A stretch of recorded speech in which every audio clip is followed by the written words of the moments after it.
ताटाकडे. साहेब काय नाही, गप गुणानं इकडं तिकडं फुपाटा सारायचं, खडा बाजूला सारायचं, नुसतं बात.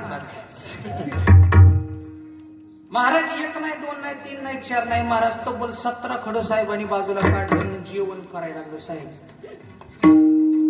जसं साहेब जेवण करायला लागलो तसा माझ्या मनामध्ये प्रश्न वाढायचा, अरे बाबा घरामध्ये असताना त्या चांदीच्या ताटामध्ये बासमती 200 रुपये किलोचा भात असताना तुला तो गेला नाही, आणि इथं मात्र असल्या चांदीच्या ताटात तुला रेशनचा तांदूळ त्यानं खायला घातलेला फुफट सहित गेला.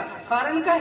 मनात प्रश्न पडला. मनात प्रश्न पडल्यानंतर मला राहवलं नाही. मग मी त्या साहेबाला विचारलं, साहेब घरातला तुम्हाला तांदूळ चालला नाही, घरातलं ताट चाललं नाही, घरातली ती अवस्था तुम्हाला चालली नाही, पण हिथं मात्र तुम्हाला सगळं चाललं, त्याचं कारण काय? त्याचं कारण जे साहेबांना सांगितले सगळ्यात आत्ताच्या कीर्तनाच्या असणाऱ्या दृष्टीनं महत्वाचं आहे.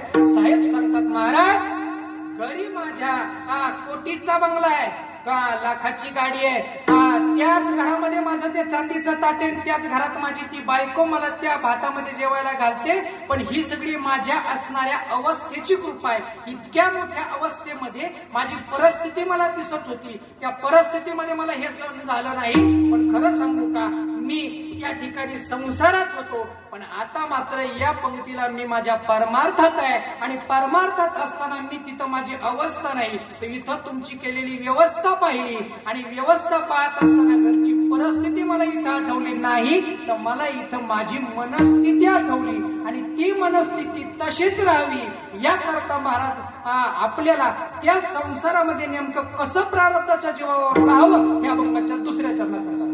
कैसे आशा